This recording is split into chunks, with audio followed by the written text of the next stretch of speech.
Welcome to the second hour of the Mike Nowak Show with Peggy Malecki. This hour is brought to you by Bartlett Tree Experts. Every tree needs a champion. Go to bartlett.com. Here they are again, Peggy Malecki and Mike Nowak. All I need is good food to eat and make me healthy, wealthy, wide awake. Lettuce, tomatoes, root and bacon. What about those sweet potatoes? All I need is good food to eat. All I need is good food to eat. All I need is good food. Welcome back to the Mike Nowak Show with Peggy Malecki. And, you know, I'm listening to the theme, All I Need is Good Food to Eat. And that's going to be something that one of our guests, Dr. Jalees Rehman, is going to be talking about, because that has something to do with COVID-19. It has something to do with social justice. It has to do with social health. And we're here to talk about the Green Team Summit 2020, presented by Faith in Place. We happen to have the president and executive director of Faith in Place, the Reverend Brian Sauder. Brian, it's good to see you. Yeah, good morning, Mike. Good morning, Peggy. It's great to be here with you all today. And Dr. Rehman, thank you so much for being on the show with us. You're going to be doing a presentation at the Green Team Summit called COVID-19 and a Just Recovery. By the way, that's the title of the Green Team Summit, A Just Recovery. So, Brian, that assumes that we're going to have a recovery, doesn't it? Well, that's a great question. What we're doing is bringing together people of faith from all different faith traditions, Muslim, Jewish, Baha'i, Christian, to wrestle with that theme. What does a just recovery look like, and what can we as people of faith be doing in our local communities to advance a just recovery? Yeah, and that's quite a load to put on people. But the good news is you're able to, in the age of COVID-19, in the middle of this pandemic, you're still able to have the conference virtually. And usually, last year, Peggy and I were part of the Green Team Summit, which was at the Field Museum. This year, you're doing it online, and you're able to spread it out over 4 days. What prompted you to do that? Yeah, so as a Faith in Place community, we begin to wrestle with, usually we are at the Field Museum for a day-long workshop.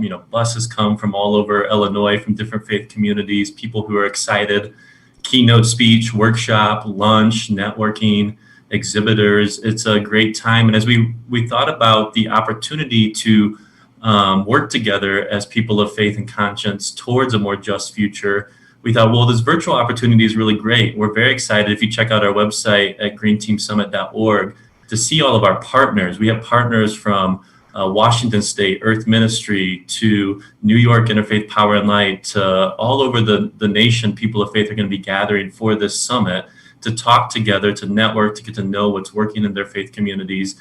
It's really cool. And then this virtual platform that we're using, I got to tell you about, because it's meant to be a very engaging workshop. So when you join the summit, you'll get like 20 minutes of content about one of these topics we're looking at.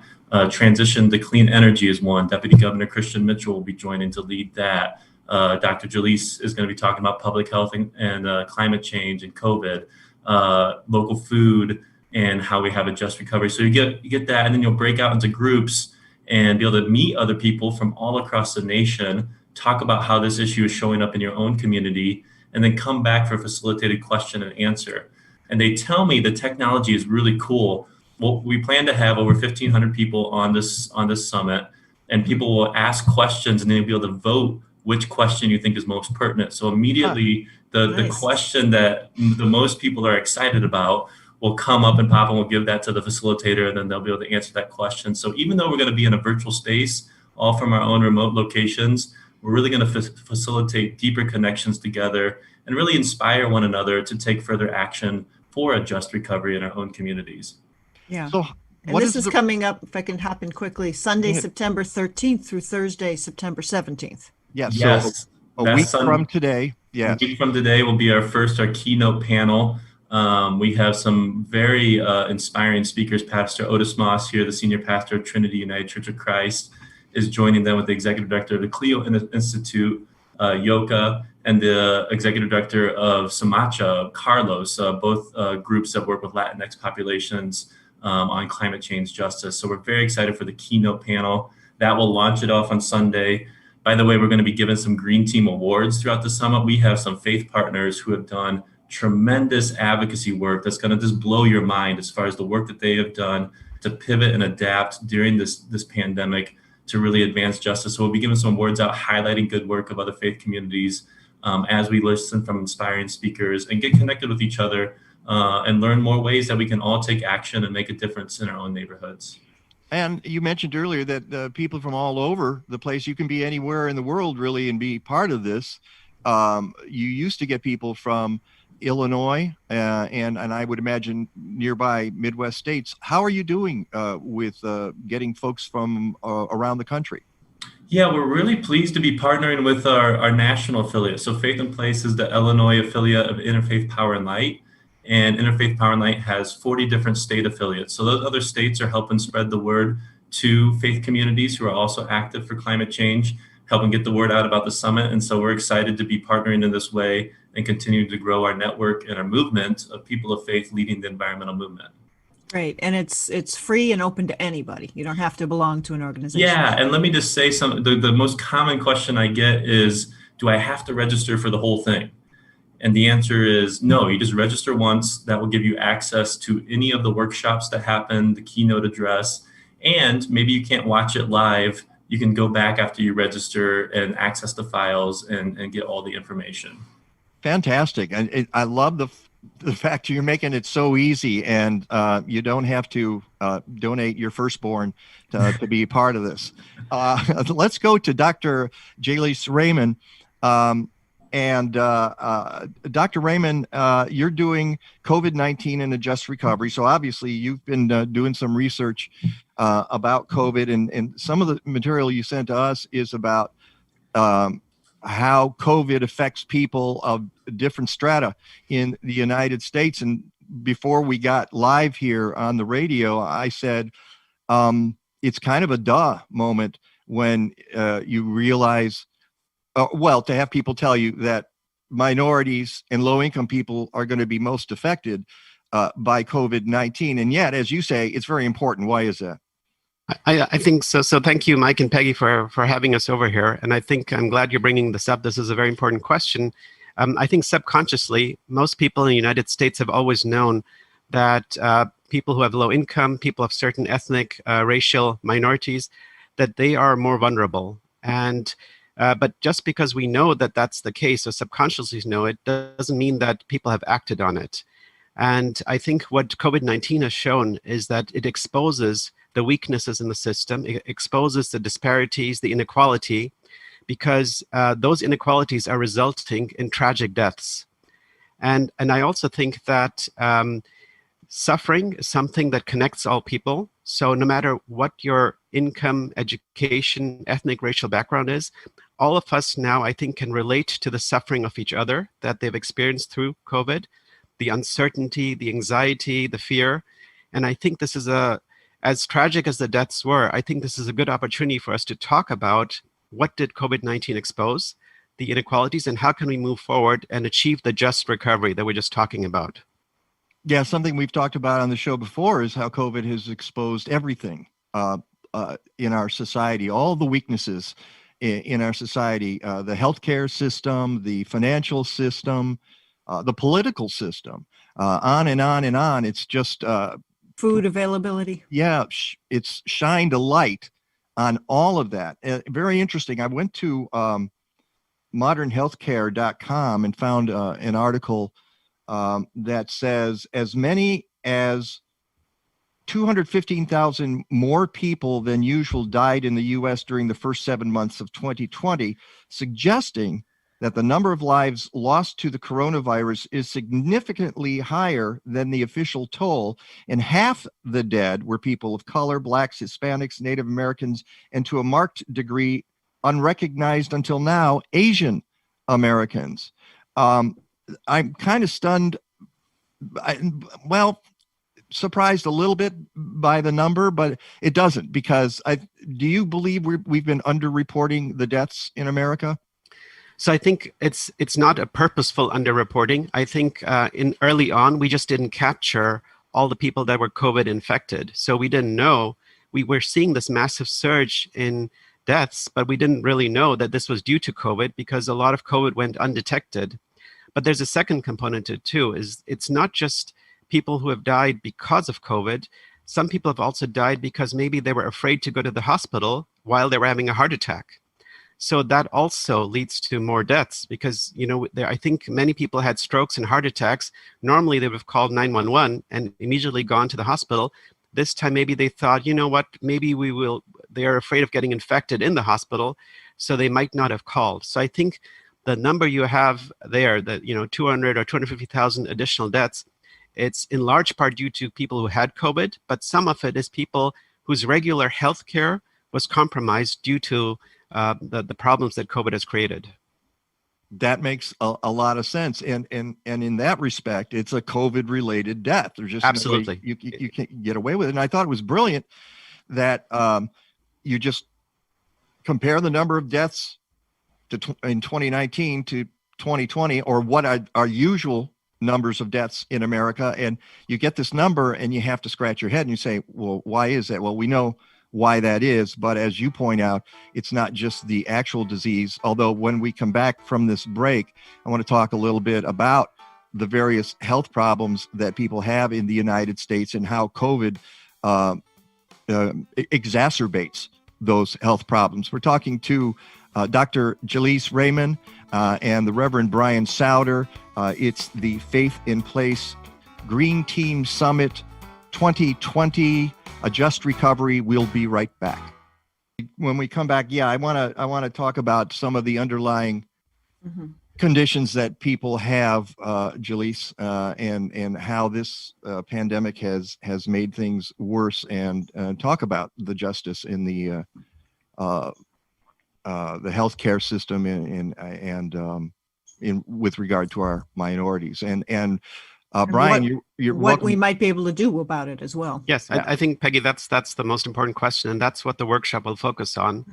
And we're going to try to use the fancy interactive technology that Brian just mentioned in the workshop, and see if we can get people to talk to each other in the workshop and bring them back and share their ideas that they might have, because it's not just going to be about, of course, public policy needs to change to improve the inequality, to reduce the disparities, but we might be able to do things on an individual level. And I'm actually looking forward to interacting with the workshop audience to see what ideas people have.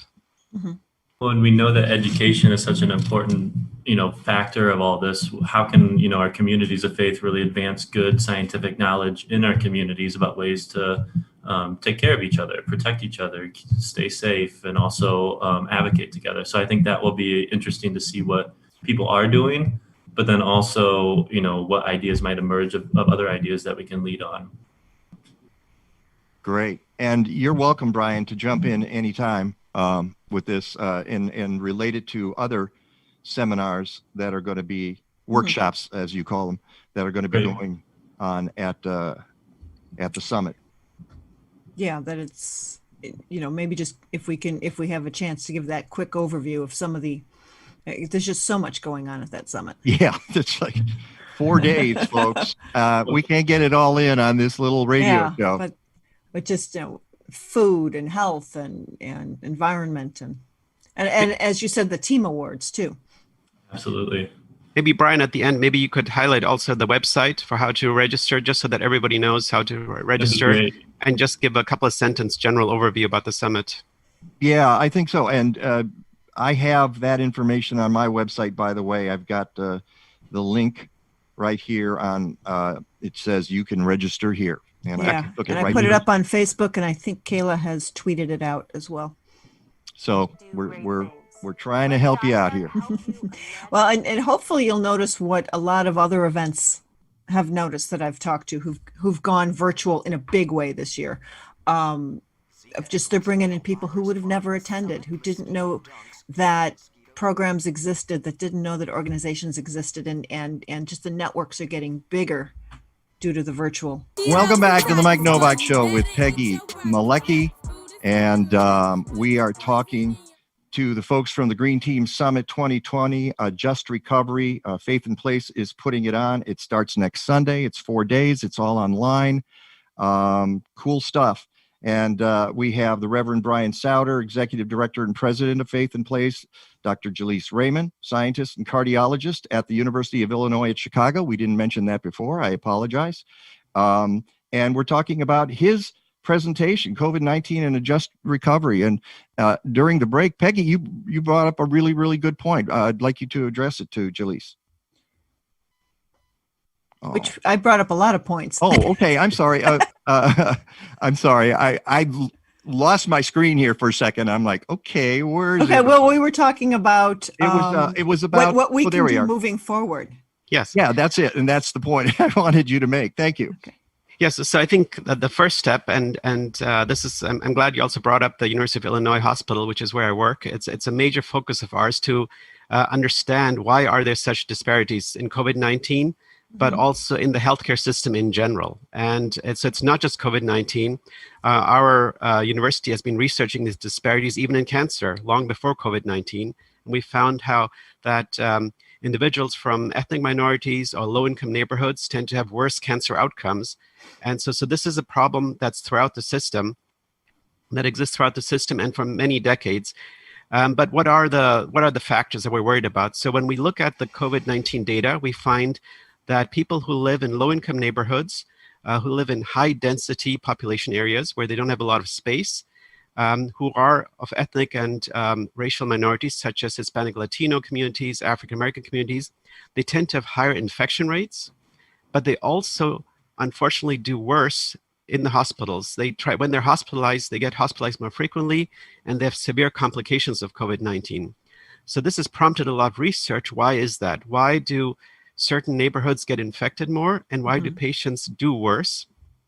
And I think the consensus that's emerging in the field is that if you live and work in places which can't maintain safe social distancing, you're much more likely to be infected.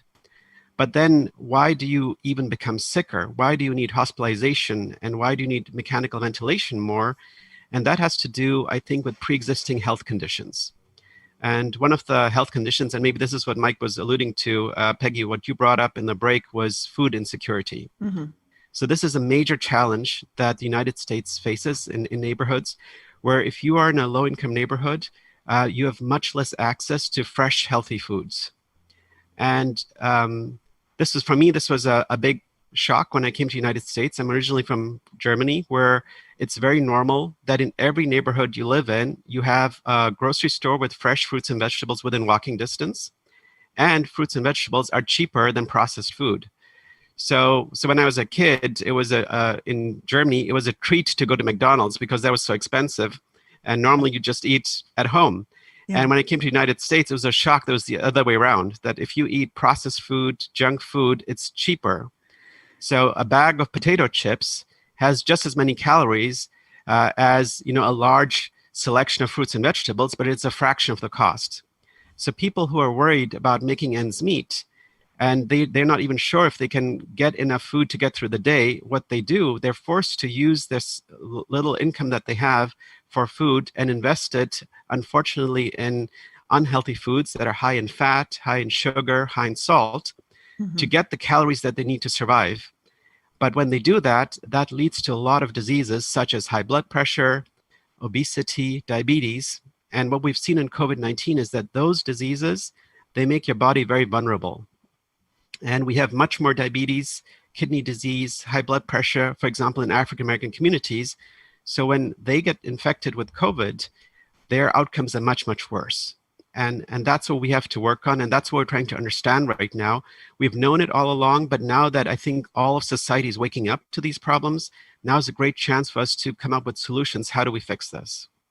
That was eloquent, and it highlighted exactly what I was struck by when I was reading some of those papers you sent. The idea that $20 a week can make all the difference between buying even some fruits and vegetables and just having to rely on the other stuff that keeps you alive but doesn't make you healthy.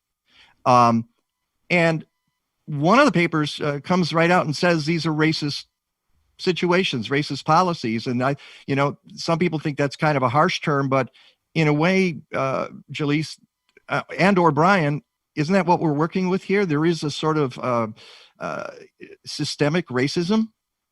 Yeah, well, I'll jump in on this. Part of the point of the Green Team Summit is to highlight exactly what Dr. Jalees is talking about, that everything is connected. And that's why we're talking about a just recovery that connects the dots between climate change, racism, and the impacts of COVID-19.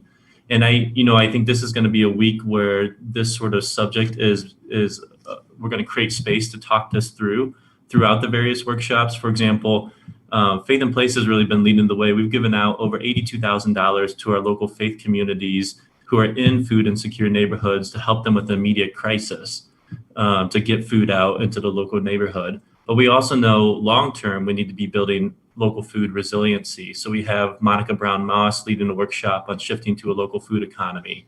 We also know that these things are connected and health outcomes are connected to flooding in the community. So we have our friends at the Metropolitan Planning Council leading a workshop on the health and economic impacts of flooding. And we know that, unemployment in these neighborhoods are also connected to all of these aspects. And when you see historically in a community where there's 20% unemployment, now we're seeing 40%, 45% unemployment in communities where systemic racism has devastated the community over time. And so the workshops at the Green Team Summit are going to be an opportunity for our faith partners and for interested environmental activists to join and begin to connect these dots and really wrestle with the question, what do we do about this? Yeah. How do we take this information, support one another as we're waking up to everything being connected and really drive forward on shared and common and collective solutions? And unfortunately, that's it. That's the time we have. Thank you so much for being with us. Go to my website, MikeNowak.net. You can register right there. All the information, it says the sentence, you can register here. Click right on it, and you can Perfect. do that. Reverend Brian Sauder, Jalees Rehman, thank you so much. We'll be right back. It's a pleasure being here. It's jungle out there. Disorder and confusion everywhere. No one seems to care. Well, I do. Hey, who's in charge here? It's jungle out there. Boy, is it ever, as we know. One of my favorite tunes of all time. It's a TV show intro. So I don't know if anybody ever watched Monk, but Monk was. Oh, is that what that's? Well, yeah. No, Monk is still on reruns now.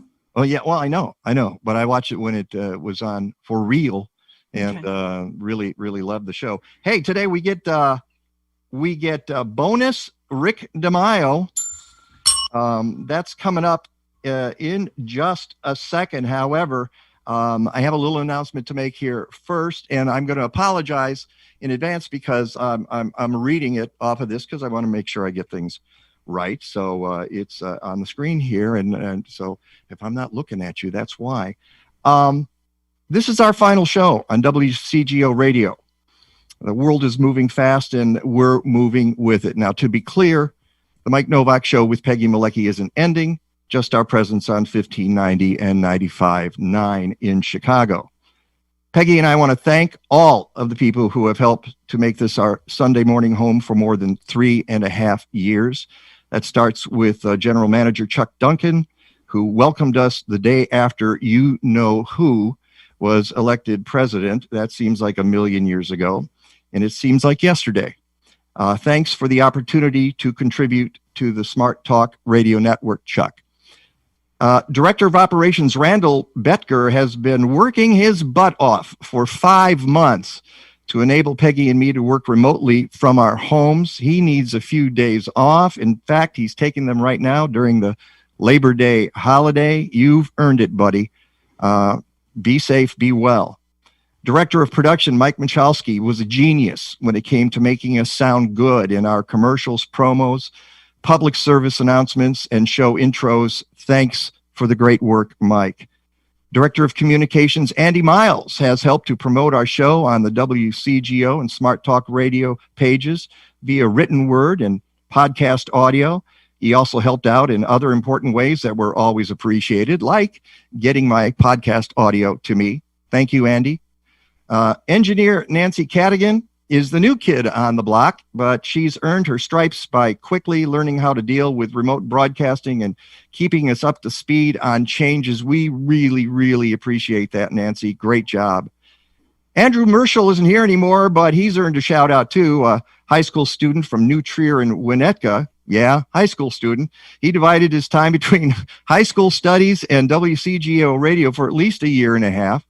Now he's on to Hofstra University, and we wish him well. Stay safe, dude. So, what about us? The Mike Nowak Show with Peggy Malecki will continue to exist not just on WCGO, or just not on WCGO. We're going to take at least 1 week off, maybe 2, and then we'll be back at 9 a.m. Central Time on Facebook, regardless of what Zuckerberg has to say, and the used tube. We might even add another platform. But we're going to continue to protect our planet, give you practical gardening advice, and entertain you on Sunday mornings. And surprise, at other times. Yeah, at other times during the week. So what we want you to do is keep in touch. You can do that by going to mikenovak.net and signing up for our newsletter. We've posted that information near the top of the page. At least I hope it's up there.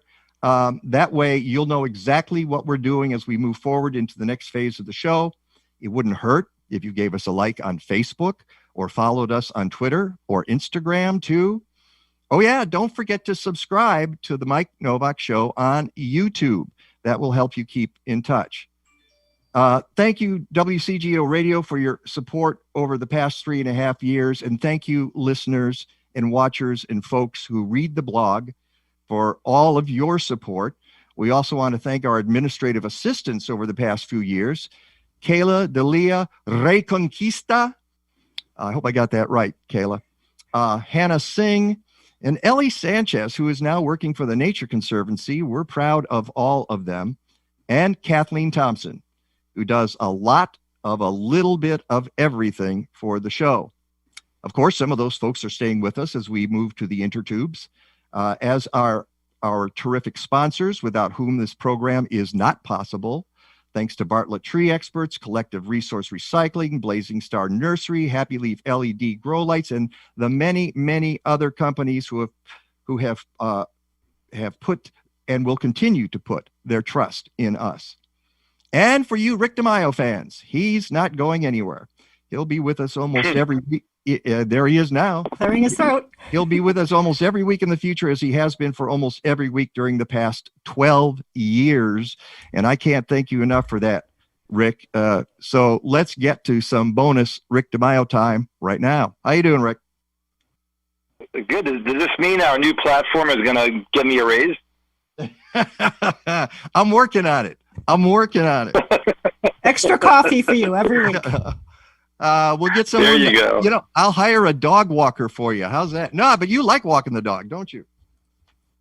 Oh, yeah. I mean, I have him with me right now, but I'm up in southern Wisconsin, up here a little bit earlier this week, and looking at this new batch of thunderstorms kind of developing to the west, which means if it's moving to the south and east, that means that areas of Chicago that got rain this morning could be in for another dousing of precipitation. Remember what that looks like, guys? We haven't seen that in a while, right? Really? Now, what is this stuff coming out of the sky? Yeah. I know. It almost seemed odd, Peg, to wake up to the sound of thunder and see a little bit of lightning and hear the raindrops on the roof. And I think the grass at the same time was going, oh, come on, Yeah. every drop I'll take. But in some cases, you know, where people let the lawns go dormant, they'll come back green pretty quickly, especially when you can get some cool nights with the wet weather. That usually helps as well. But boy, it's totally different from that compared to what they're seeing out across the Rocky Mountains in California. I've never seen heat and dryness last this long, guys. Wow. Yeah, but you know, you sent me something that just kind of stunned me about what's going to happen to Denver in the next couple of days. What's going on now, Oh, and what's going to happen? I think you should set the scene. And why? Yeah, it's nuts. yeah. Well, I think it's kind of the it's almost like two sides of an extreme. They've been phenomenally dry, and when you can stay that dry that long into early September, it doesn't take much for the heat to continue. And we've seen that around here when it gets really dry. You know, your average afternoon temperature could easily be 3 to 5 degrees warmer, and then typically your record highs could be 3 to 5 degrees warmer as well. Just to put it into perspective, yesterday Denver, Colorado has a normal high this time of year of about 83. Their record high was 98. They had 101. Rapid City, South Dakota, their normal high is 81. Their previous record was 98. They hit 104. Sheridan, Wyoming, which is basically northern sections of Wyoming on the border of Montana yesterday, hit 102, and that's nearly 25 degrees above normal. And it looks like Sheridan's going to be in for snow tonight. Rapid City snow tomorrow, at least not Rapid City, but the Black Hills. And the winter storm watch is now up for the Denver area, particularly areas west of them, which is basically the foothills. Could see as much as 12 to 14 inches of snow. It's one thing to go from hot to cold, but it's a little bit different when you go from extreme heat to literally record snow. That they've seen snow early in this, believe it or not, back in the 40s and 50s. They had a couple of 1 to 2 inch snowfalls, but this could easily be a foot in some of the higher elevations west of Denver. And while it may not be that much of a dramatic impact to your highways, because they'll probably just stay kind of slushy, they'll keep up with plowing them. But we're talking about probably some significant tree damage and also to bushes as well. So I'm sure the folks at Bartlett Tree Service are thinking to themselves, my God, if we were out there in Colorado, how much work we'd have to do in clearing some of the broken branches that's going to happen over the next couple of days in the Colorado area. The only good thing about this is that it's going to put quite the dousing on any fires that are continuing in the state of Colorado. Other places out west in parts of California and also southern areas of Oregon and Idaho and Washington State, they'll get windy and cool, but they won't get the precipitation. So the threat of any wildfires, while it hasn't been that bad in California, will continue to at least be extended over the next couple of months. Remember, it's only early September. Wildfire season is early October and November in California. Wow. So what? Go ahead. No, Peggy. What's driving this all of a sudden? That going from record heat to snow? Yeah. First off, we have to talk about the fact that it's been so dry, and that has been this persistent area of very, very strong high pressure that basically began to develop over the desert Southwest about a month and a half ago. Usually when you begin to get those kind of systems going, you begin to get, kind of monsoonal moisture kind of underneath that, and it kind of breaks it down a little bit. It kind of wettens that upper air high. But for some reason, the monsoonal moisture never really got into that part of the desert Southwest. And it's still kind of odd. I mean, I haven't really done the research on why it didn't get that far north. But the bottom line is the fact that they've been so warm and so dry has been literally due to the fact that we've been basically in this pattern now for 2 months. So we've talked about this before.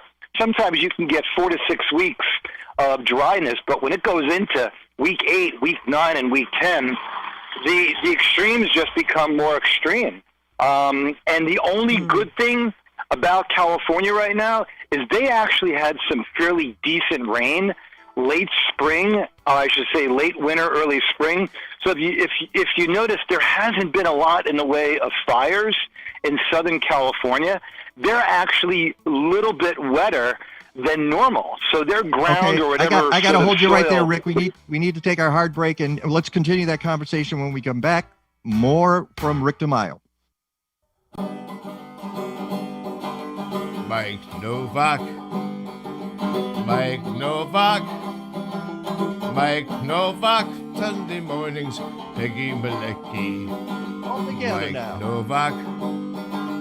Mike Nowak. Mike Nowak. Sunday mornings with Peggy Malecki. Cha-cha-cha.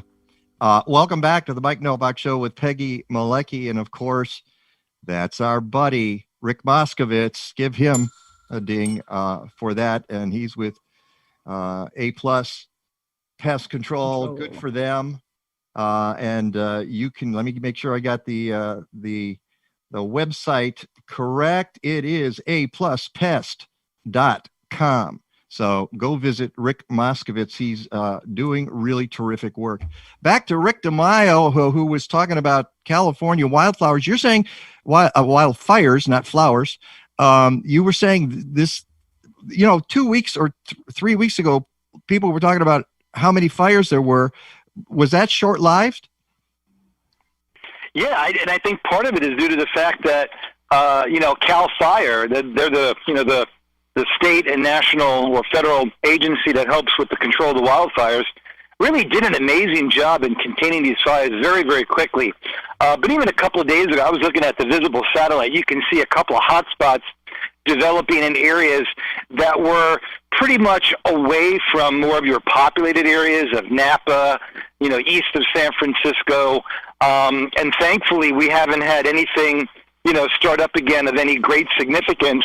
But more importantly, we haven't had anything down in Southern California. The reason why is because they pretty much had a fairly decent but short-lived wet period in the springtime, and that actually has helped out quite a bit with the subsoil moisture. But as we all know, that could easily change in September and into October and also into early November. So the bottom line, guys, is and then we can put this topic to bed quickly here. Is this somewhat related to climate change? It's hard to say whether or not it's related to climate change, but I always like to bring in the topic of population change. And if you continue to have, greater numbers of people living in the western United States, even a normal heat wave that maybe we put this in the perspective of what we had back in the 1950s has that much more of an impact. So even if people don't want to accept the argument of climate change, the fact that you've had a population change and you have much more in the way of demand and reliance on natural resources in these type of slightly above normal events, you have to think still about long-term sustainability.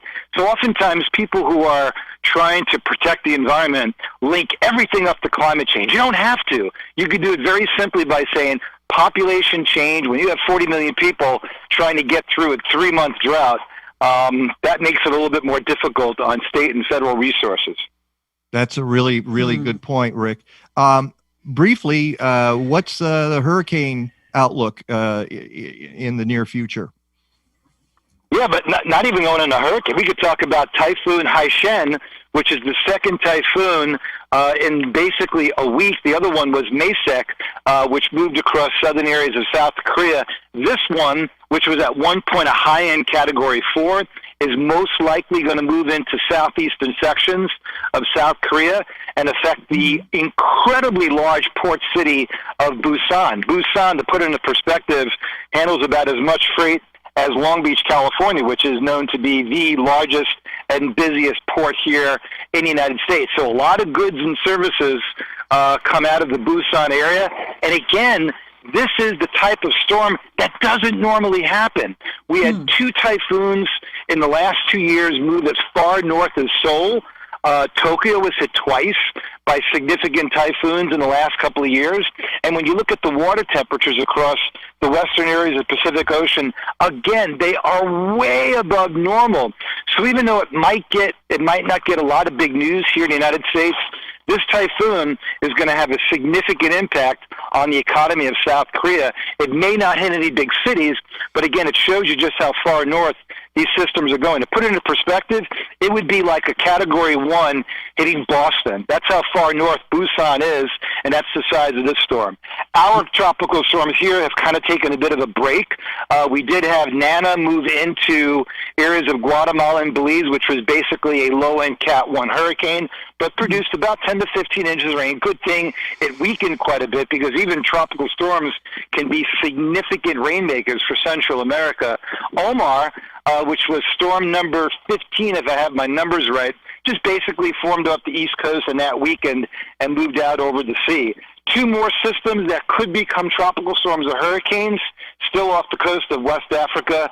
Some of the long-range models are showing that these systems are going to move pretty close to the United States The only good thing is when you begin to get cold in the middle of the country, which we'll do here the next couple of days, the jet stream is enough to take that off to the east. So while the storms may still be somewhat brewing across the southwest Atlantic, the chances of them getting further inland, I think, is going to decrease a little bit. But even though when the Atlantic quiets down, that's when the Gulf of Mexico and the Bay of Campeche get going. And again, it's only the 6th of September. The midpoint of the season is not until next week, and we already reached the number of hurricanes and tropical storms you typically get in an entire year. So we're only halfway through the season, guys. We'll see how the rest of the month of September and October go, and that's when all eyes are down across the Caribbean and the Gulf of Mexico. One quick observation before we get to a forecast, and maybe you can comment on it. I looked at some of the maps you sent me, and the typhoon going up to the Korean Peninsula. I've never seen in the Atlantic a hurricane go straight north the way this thing. It's just it was weird how straight it like an arrow north. How is that allowed to happen? And then you've got 30 seconds until the part of it is because the continent of Asia is so large. When you start to get these big troughs develop basically from about, say, North Korea south to about Beijing, when you start to develop that southerly flow, typically it'll take the storms pretty much almost north-south. Here in the United States, because of the way the North American continent runs more northeast to southwest, the jet stream follows a little bit more of a southwesterly track. The last storm that I can remember that took a due north track was Hurricane Sandy. And again, that occurred when you had a very strong south to north jet stream, but that also occurred at the end of October. And that's one of the reasons why you can compare those two types of tracks. All right, let's have a forecast here. All right, so rain should push out of the area by about noon. We should get another batch of heavy thunderstorms along the weak cool front between about 9 and about 10, I said between about 6 and about 10 o'clock tonight.